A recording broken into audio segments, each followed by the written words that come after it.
Hello, everybody. Sorry, I'm not sure if I think I might have just been talking to myself for the first minute there. So sorry about that. My name is Philippa and welcome to our EP Languages webinar today. We're going to be looking at using EP Languages for assessment and reporting. So thank you for joining me. It's great to have you here.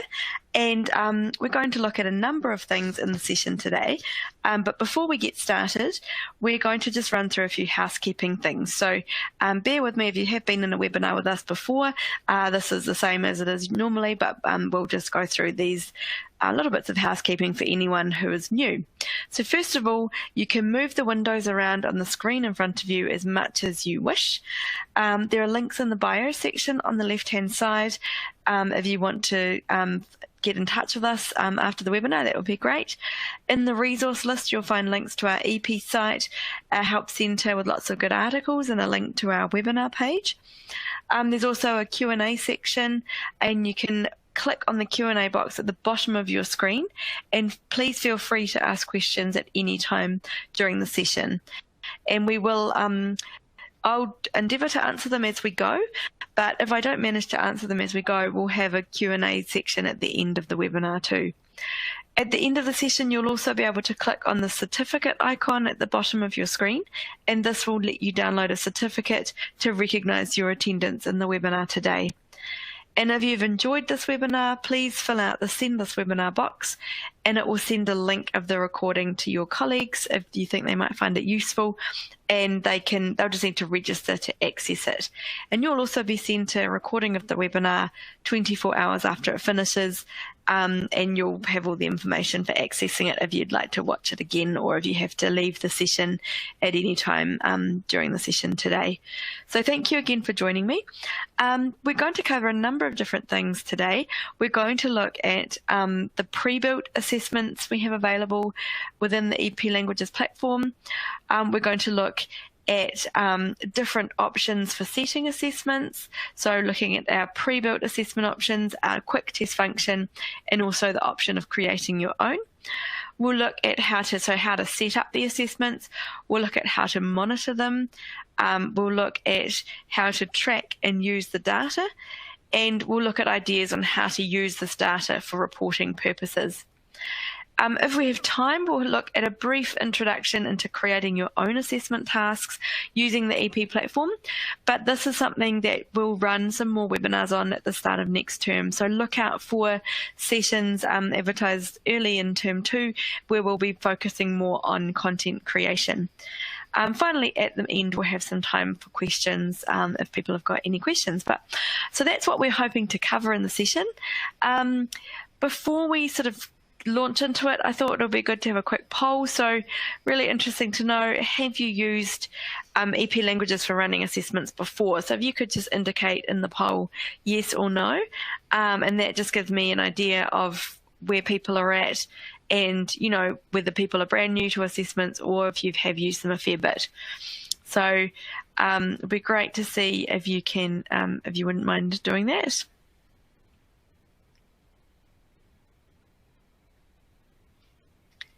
Just give a couple of more seconds for people to submit their response there. And then if we can see there, so it looks like most of the people with us have not used the assessment tool, so that's great. So that means we can sort of start with the basics.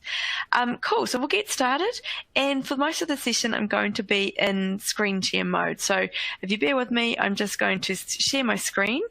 And so in a couple of seconds, you should see my EP control panel screen. So hopefully you can see that now.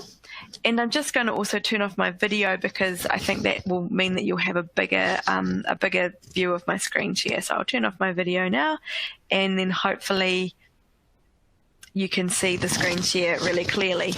So where we are here now, this is our EP control panel, and all of our pre-built content you can access through the content library. So I'm going to start by just showing you what pre-built assessments we've got within the content library that you can use for your students. So if we go into the content library, and what I'm going to show you is we've got sort of very similar structure in our content for French, German, Chinese, Japanese, Spanish, Arabic, and Italian. And so the pre-built assessment tasks I'm going to show you are available for all of those languages. However, if you're a teacher of a different language, then all of the other things are still relevant if you are keen to sort of look at creating your own assessments as well, and also the option of quick tests, which we'll talk about. So the quick tests are a really powerful function too. So within those languages I mentioned, we have 4 core courses. So we have our Getting Started course, our beginner course, our intermediate course, and our advanced level course. And these courses are designed to, if you're not familiar with them, they're made up of topic-based units. And within each unit, we have a course material folder, and this has got a whole, and I'm not going to spend a lot of time talking through this because it's not meant to be the focus for today, but just in case people aren't aware of this has got a whole lot of different lessons in it that you can assign to your students. So this is what we call the course material or the learning material. We've got an introduction lesson introducing the key vocabulary. We've got listening comprehension, reading comprehension, writing, speaking, grammar, and authentic tasks. So a lot of learning material there. So that's our learning material. But alongside our Getting Started and beginner course, so Getting Started is really it's a very, very beginner entry-level course designed for students at the very beginning of their learning journey. So it might be sort of mid to late primary or junior secondary, depending on how much time they have available. And our beginner course is either for late primary, if they've had a decent chunk of time learning the language at primary already, or for junior secondary. So for each of those 2 courses, within each unit, we've actually got an assessments folder. And so we have several different options within the assessment folder. So at beginner level, we've actually got the option of an automatically marked assessment, which means that as a teacher, you don't need to do any marking. And you can see these are made up of some vocab questions, some listening comprehension questions, reading comprehension questions, and writing questions. So these, if you were to assign this to your students, it would be completely automatically marked. You wouldn't have to do any marking, and you would have some really great data at the end of it that you could use for your end of term or end of semester reporting, or for parent and teacher interviews, wherever you might need to use that data. So that's the first option, is our fully auto marked option. We then have a manually marked option. Now this is very, very similar, and a lot of the questions are still automatically marked, but it just has a few questions in there that you actually need to go in and mark manually, and these tend to be the ones where students write a sentence or a paragraph answer, and it's actually really easy to go in and mark these in the platform. So it's much easier than gathering in paper copies of the assessment. You can actually just have it all on your laptop and go in and mark it in EP, and it's literally it's a very, very quick process. So that's another option if you do want to have students doing some free kind of writing in the assessment, rather than all the writing being done through drag and drop or just one word text box answers. So at beginner level, we've got those 2 options, and we've also got a speaking assessment. So the speaking assessment's just got a few questions. Some of them they've got to listen to a question and record their answer, and then some of them they've just got to record themselves talking about something relating to the topic. So those are the pre-built assessment tasks at beginner level. At Getting Started level, it's similar, but not quite as many options, because at this Getting Started level, the students are really at the very, very beginner level. So we've just got the automatically marked assessment there. So it's got the same structure with vocab, listening, reading, and writing, and it's all fully automatically marked. And that's really great for when you may have, large classes of year 7 or year 8 languages that might only do a small block of language. They might do, say, a term or a module, and these will provide you with that end of module data that you need for your reporting really easily without having to spend hours marking. I know when I was teaching, I didn't say at the start, I was a French teacher myself for many years before joining EP. I remember sitting marking hours and hours of every single year 8 students in the school French assessment to get their report mark, and it was, pretty tedious. So this will save a lot of that marking time if you want to give it a go. And so you can see the different topics we've got there, and these are very similar across the different languages. So if you've done one of those topics and you want to try giving an assessment on that topic, it's a really easy way to start with the assessment tool. It's a way that, it's a nice sort of entry into using the EP assessment tool, because the assessment's all there for you. You don't need to worry about marking, and you can just give it a go. So that's our pre-built assessment tasks at those levels. Now, moving on to sort of how we assign an assessment, or how we use the assessment, how we actually set it up, there's a couple of different ways we can get here. So we can either click on this assess. So say we've decided we like this particular auto-marked assessment. We think, yes, this is perfect for my class. And what I would recommend you do is have a good look through them first and see if you're happy with it. And obviously you need to feel like it's a reasonable assessment task for your class.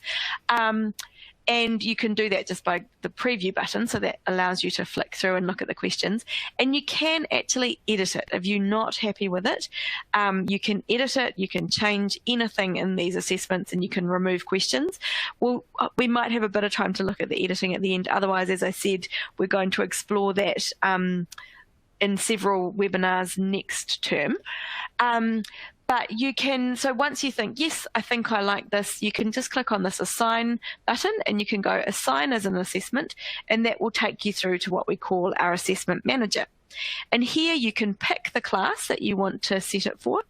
And even over on the right-hand side, you can actually assign it to specific students. So you can actually have different students in the class completing different assessment tasks. So for example, if you've got a beginner level class, might be start of secondary school, and some of them have got a background in the language and some of them don't, you might set the getting started version for one group of students and the beginner version for the other group of students. And you can actually use our getting started and beginner units like that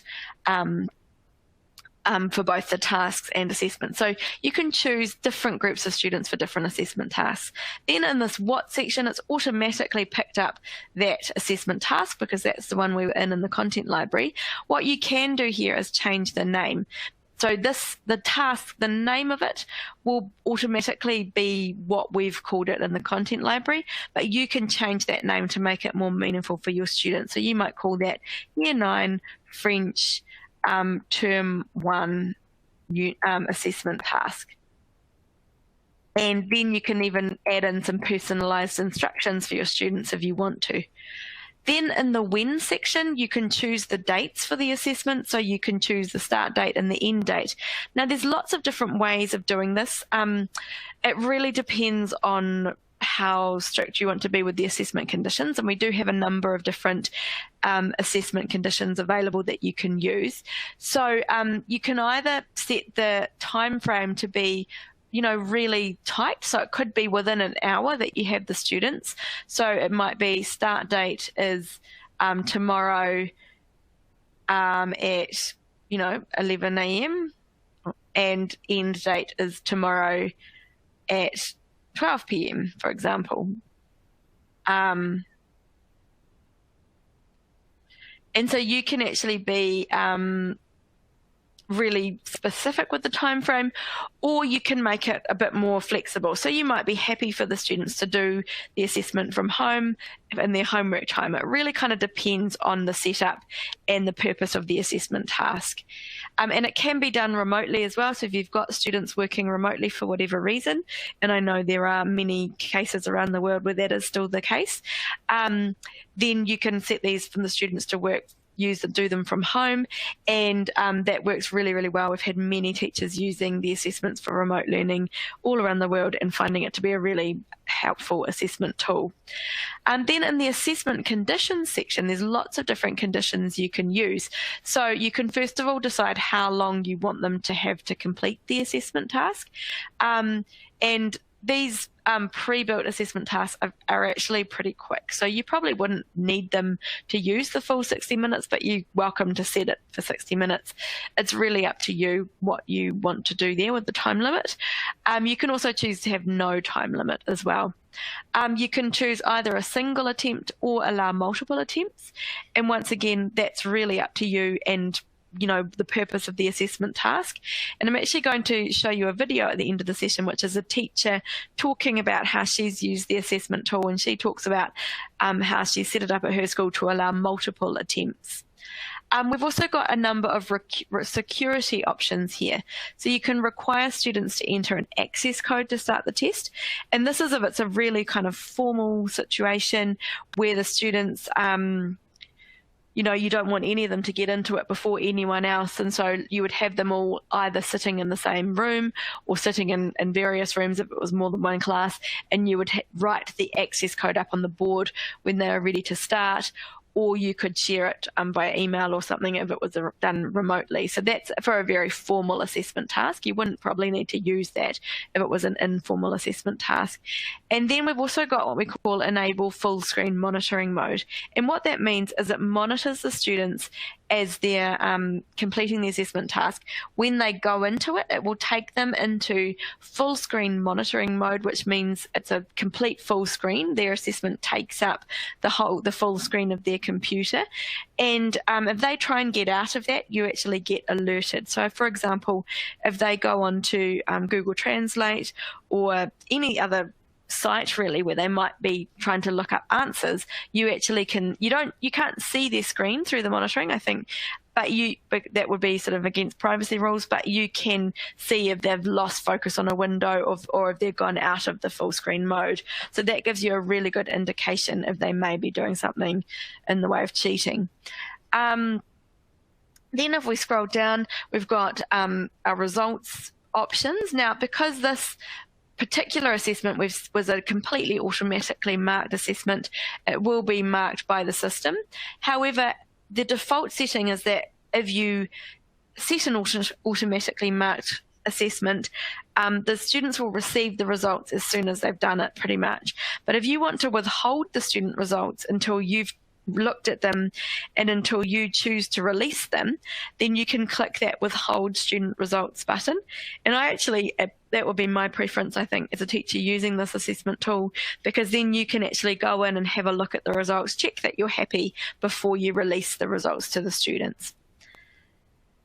Then we've got a section called targeted remediation. And this is a really great function. So what it does is it will automatically assign students personalised learning pathways based on their results in the assessment.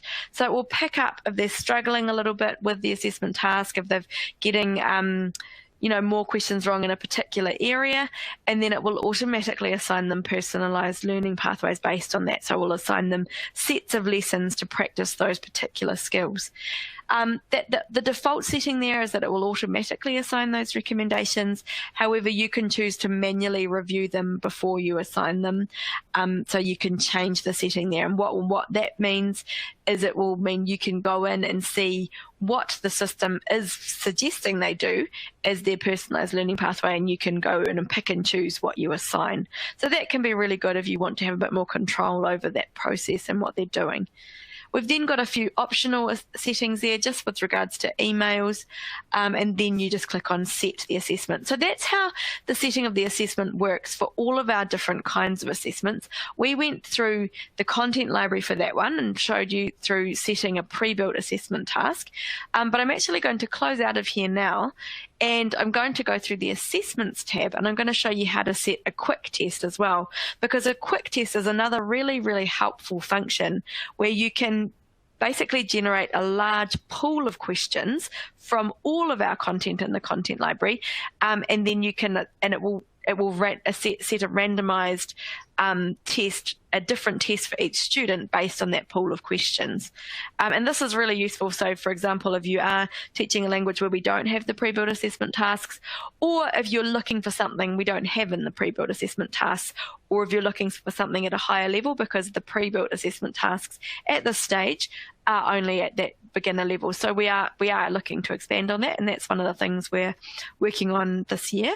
But currently the pre-built assessment tasks are mainly at that beginner level. So if you want to make a quick test, and it's a very handy function, you just click on assign assessment and it comes up with the option. You can see the 3 different options there. So quick test, pre-built assessments, and create your own. So we've talked about pre-built assessments. The quick test, if I click on select, it comes up with exactly the same interface as what we saw before. So you pick the who, what, when, assessments, conditions, results, etc.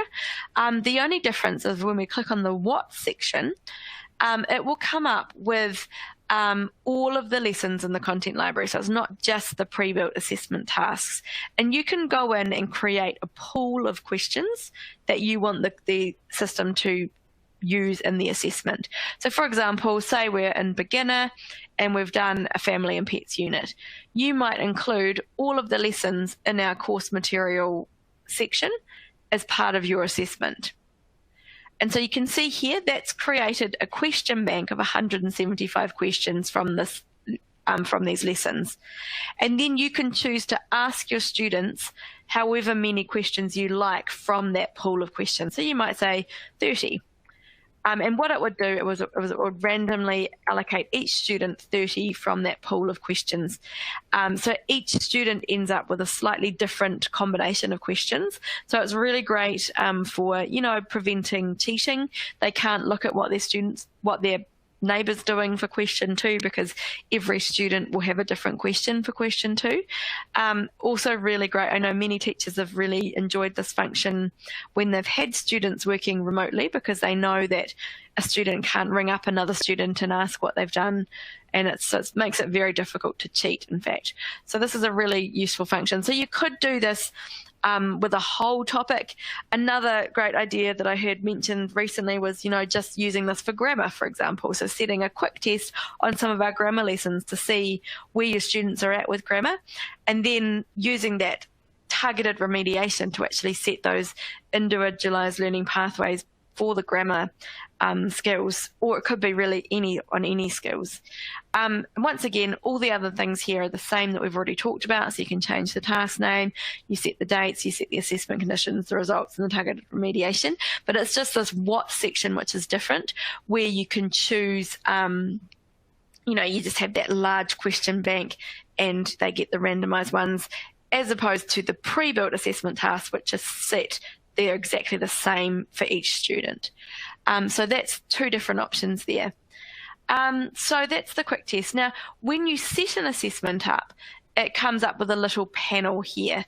So if I just show you, you can see here, this is the last 3 months. These are all sample assessments that I've set over the last 3 months. But if this was your account, then the assessments you had set would come up here.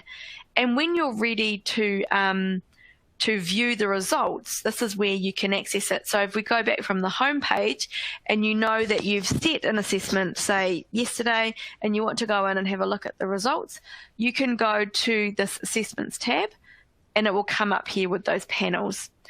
I'm going to show you a sample report of what that data looks like. So for you to access your own class's data, that would come through in this section here.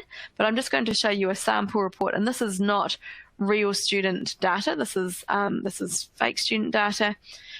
So when you set the assessment, first of all, you have an overview of the results from the whole class, and then you get a breakdown of each individual student. You can see their name, their percentage, their score, how long they've spent on it, and then you get a breakdown for each section of the assessment. So you can see this is kind of a whole collection of different topics, but if this was one of our pre-built assessments, then it would be listening, reading, writing, speaking, and so forth. So you get every section broken down, and you can see the results for each section. Then if we scroll down, this is where you can see the recommended tasks, so part of that targeted remediation. and you can see for each section of the assessment, you can see which students have been recommended that particular those lessons on that particular part of the assessment as their follow-up. And you can then, if you've chosen to manually review those, you can then click on that assign this recommendation button, and then that will assign that those learning pathways to the students. You can then see a question by question breakdown from the assessment, so you can go into the individual questions and see how the students have gone in those individual questions. So you get a very in-depth analysis on how they've gone. So in terms of, how can you use this for reporting, I know it really depends from school to school how you do your reporting, but if you've got to give students a numerical mark on their report, or if you've got to give them a grade, this can translate to grades. So you might have to give them achieved merit or excellence, or developing and advanced, or every school has a different kind of rubric for how they mark assessments, especially at that junior level. So you can then have in your mind a framework of how the percentages might relate to that particular grade. So you can use this on your reports. You can use this data. You can also go in, you can click on an individual student's name, and you can see their final result. You can see their next steps. You can see their analysis and recommendations. And you can see, so that sort of summary for that particular student.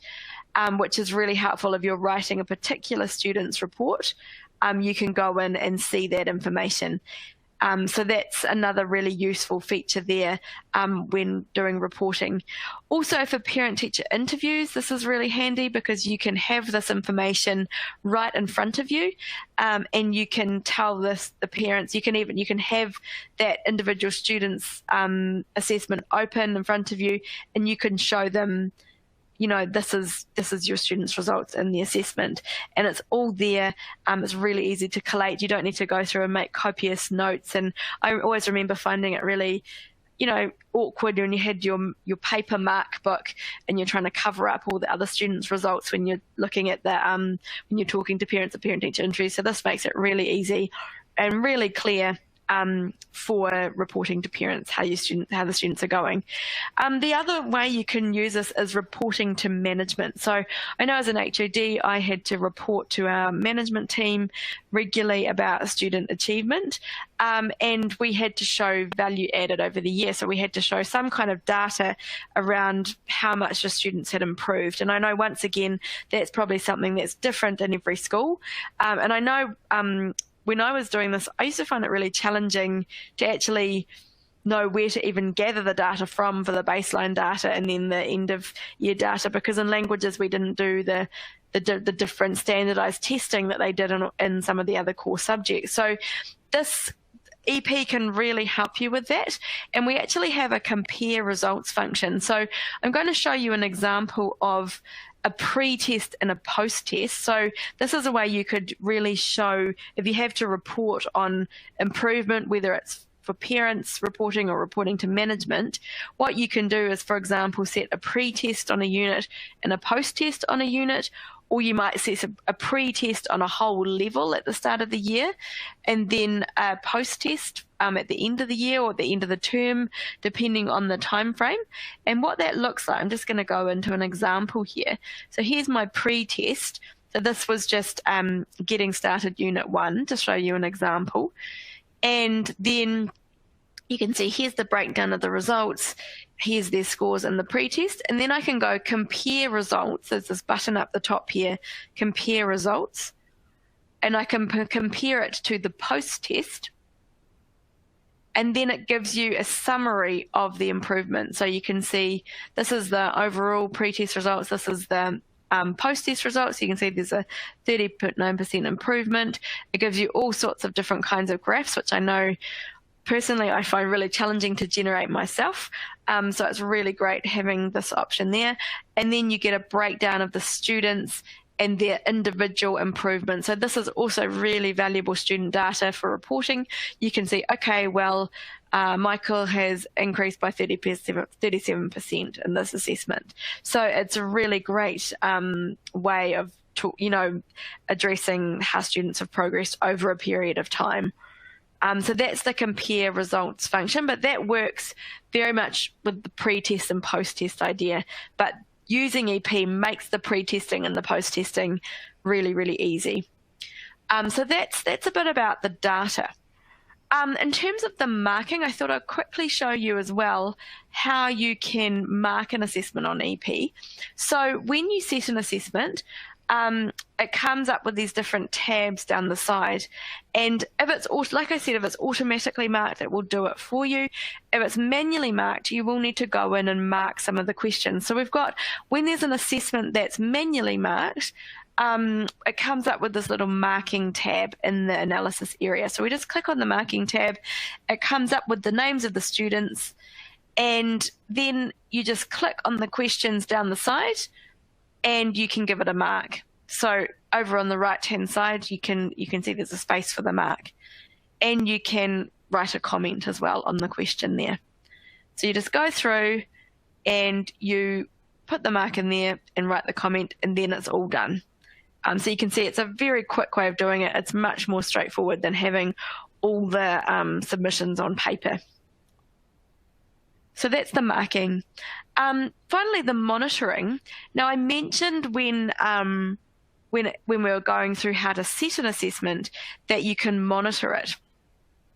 And what happens is you can monitor the what's happening on the student's end through this monitoring tab. But I thought it might actually be more helpful to show you a video of what that process looks like. So this is just a really quick video clip of what the assessment process looks like for the student, from the student perspective and the teacher perspective.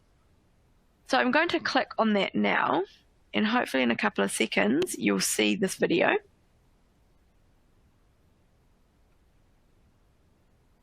So it starts out showing you from the student perspective, and this is the student going into their student zone assessment area.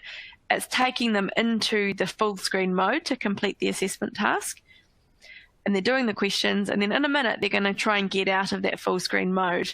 So that happens now. So they've tried to get out of the full screen mode, and you saw it brought up that big warning sign.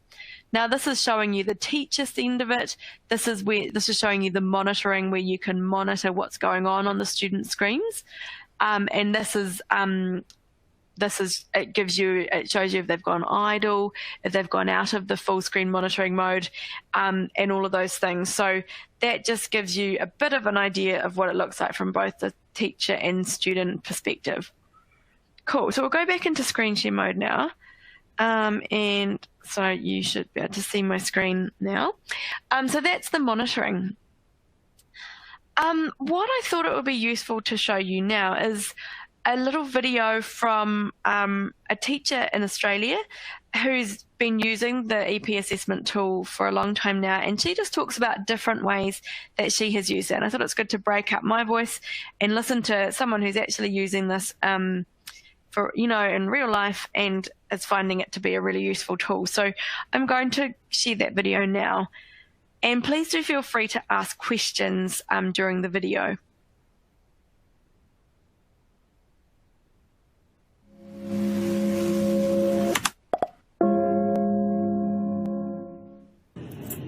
Ciao a tutti.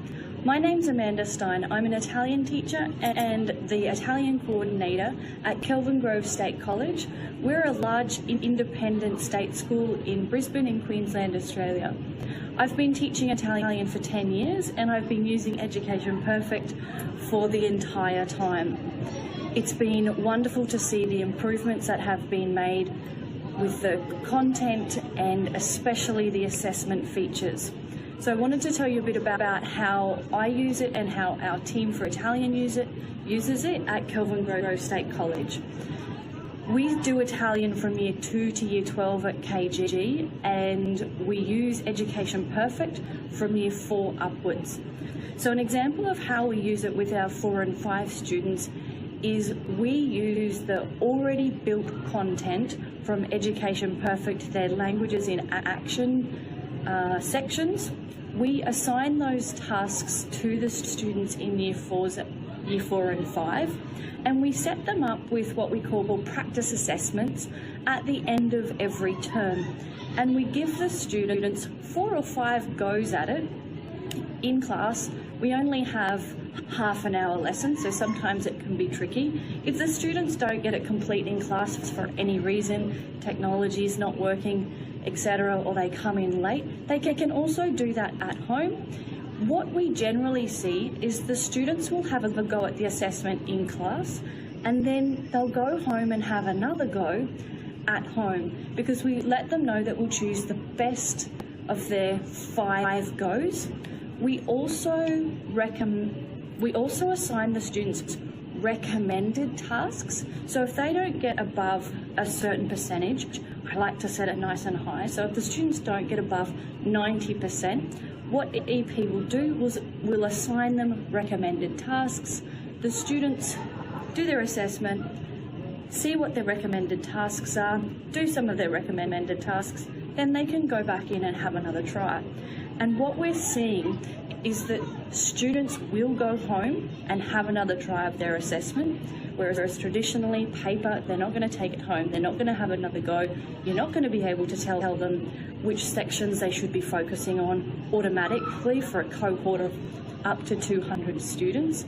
So it's a way that we can show that the students can achieve success, and it's how the students are continually striving to improve that's really impressing us at the moment. We'll also, over time, at the end of term 4, be able to compare their term 1, 2, 3 results with their term 4. So seeing how they've progressed.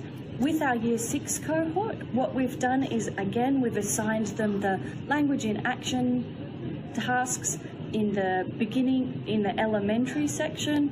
We normally assign them, say, 50 questions from a bank of, I think it's over 1,200 questions on all those topics that they've been able to work on throughout the year. And again, they're given a couple of goes so that they can improve their results using the recommended tasks.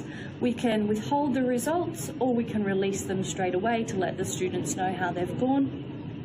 There's no issues with copying or cheating, because all of the students are given a different test in the year 4, 5, 6 level. With the year 6s as well, we also do speaking assessments on EP, which is great because we can practice in class, and then the kids can go home and record their answers, and we can listen to them individually when we have a chance to. If the kids need to resubmit, it's very easy to go in and press require resubmitting, and the students then get an alert so that they can go in and do that. For our year 7 cohort, we weren't quite as clever with using the Education Perfect content. What we actually did was we went in and built all of our own assessments based on the paper assessments that we used in the past. We know now how to use all the ins and outs of the assessment building features and functions that EP have, which has been really wonderful. It's been very intuitive, but now we're really, really excited because with the Languages in Action beginner section, there's all assessments there ready for us. So next year, we're going to be assigning those to our 7 and 8 classes, and they'll be doing it's all built up of vocabulary, listening, reading and writing, and then we're thinking about adding a speaking component to that too. I can't wait to see how the kids improve over the year, and with that compare function that EP has, it's also going to be great if you're a teacher who's looking at the HAT or lead teacher, so the highly accomplished teacher process. This is where you'd have excellent evidence to be able to use towards that process potentially. The other area where we did use EP assessments was for year 10. Because of COVID this year, we created our assessments, our paper assessments, online, and one of the things that we did was, instead of having just the text available, we took a video, a photo image, inserted that into the content so the kids couldn't copy and paste and then put it into Translator. Another great feature as well is the full screen mode. So although you'll be monitoring students in the class, if they were at home doing that assessment, you click on the full screen mode and you can actually see whether the students have spent their entire assessment time on the actual assessment or been flipping between screens, let's say. So it worked really, really well. And if we need to in the future, we'll definitely be doing our assessment tasks that way. It's really quick and easy to be able to go in and change any assessment. If you notice that the kids have, say, the word or spelling is a little bit off to exactly how it should be, it's easy for the teacher to be able to go in and change it, check it, no issues whatsoever. And I love that if we notice any little things that aren't quite right in the assessments, there's so many things to test, is that the kids take a screenshot of it, they email it to me, and I send that feedback onto EP, and within 24 to 48 hours, that's already fixed up. So if you're wanting to modernise how you do assessments, EP has got it all laid out for you. Make sure you contact the team to find out more, because it's going to save you time, you get invaluable data, and it's going to really help our kids progress through the learning of their languages.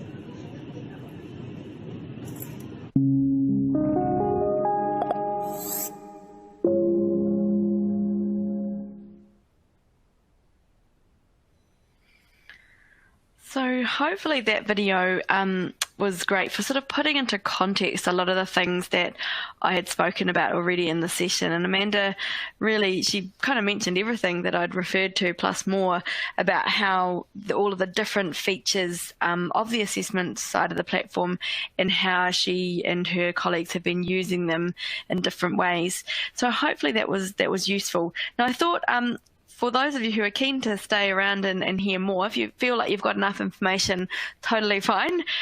You can feel free to go and enjoy the rest of your day. But if you would like to hang around for a little bit longer, I might just show you give a tiny little bit of an intro into creating your own assessment task, because that's something that Amanda mentioned, and also something that lots of teachers are using EP for.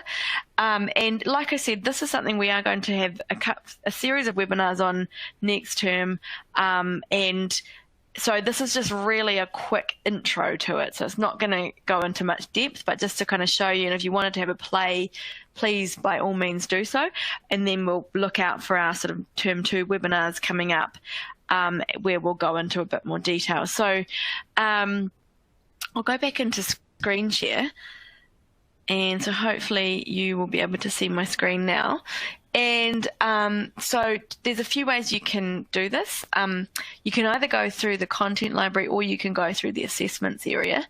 So I'll go in through the assessments area, and you can click on this assign assessment and choose the create your own assessment option. It will ask you to choose which subject you want to create it in, and then it comes up with our assessment editor tool. And essentially you can just add in your own questions or our existing questions. So you can add in questions from our content, and to do that you just click on add existing questions, go into any unit you like in our course material. So say you want some listening material, you can just go in there and add existing questions in. So there you've got a whole bunch of listening questions, but you can also create your own questions here. So you can click on this add question button, and you can see there's a whole variety of templates. I personally just like the blank one. And then what happens is it brings up this blank canvas area. This is your question space essentially, and you can bring over any of these components from the left-hand side into your question space. So say, for example, you wanted to do a simple listening comprehension task, you would just drag over the text box and you could say, listen to this text and answer the question that follows. You can then change that formatting just by highlighting it and using the toolbars up the top. You can change the heading, you can change the color, you can make it bold and so forth. And then you can choose, if you've got a video you want to use, you can either use an uploaded video or a YouTube video. You can drag over this audio icon for an audio file, so you can either upload an audio or record your voice directly. So if you record your voice directly, you can actually record the listening straight in there and say, record your listening passage, use the audio. You can even choose how many times you want the students to play it back. Click on done, and there you've got the audio and the question. Then you would just drag over another text box for the question and say, question 1, what time did Sarah go to the shop? I know that this is a very easy question, but just to give you an example. And then you could have a multi-choice question here, drag that multi-choice icon over, and you could put in the options, so 10 a.m., 11 a.m., 12 p.m. and 1 p.m. And there you've got your very simple multi-choice question, and you can see that was pretty quick to make. So if you've already got paper-based tests that you'd like to kind of make digital, you can actually do that through EP. And this doesn't have to be a listening, it could be a reading text. So you could take a screenshot of a reading text and upload it as an image. You could simply type your reading text in a text box here and have questions. So there's endless possibilities. Also really easy to make a speaking or a writing assessment task. So if I change this and I say, write a paragraph about your family, for example, I'll delete all of this listening stuff now. And like I said, this is a very, very quick overview, and we will go into a lot more detail about this next term. But all you need to do is drag over this long answer component. That is where a space where the students can write. You change the language settings, which will just enable the accents and characters to work nicely. Click on done, and there you've got a writing task for an assessment. You can do the same for speaking. So record yourself, for example, record yourself talking about your family, delete this one, and you drag over the audio recording icon. And there you've got your speaking assessment task. So you can do loads of different kinds of assessment tasks, and it's really, it's very, very flexible for many different question styles. But like I said, if you want to have a play, go for it. And we will be running a whole series of webinars looking at content creation early next term. So I'll leave it there. Anytime you do content creation, just have to make sure you save it. You'll be required to give it a name, and then you come out of it, and it will be in your my content area in the content library. So just so there we have it. So that's just a little bit of an introduction. I hope that's given you an overview of how to use the EP assessment tool in languages. Please don't hesitate to ask any questions if you've got questions. You can pop those in the Q&A box, and I will do my best to answer them, and reach out at any time, and give it a go, using those pre-built assessment tasks for an end of term test if the term is still going where you are. So I know we've got people in all different places around the world. So if you do have classes still running next week or tomorrow, why not use it for a end of term assessment and see how it goes. And we'd love to hear how you get on as well. So I hope that's been helpful. Enjoy the rest of your day, whether it's afternoon or evening or morning, and we look forward to seeing you next time.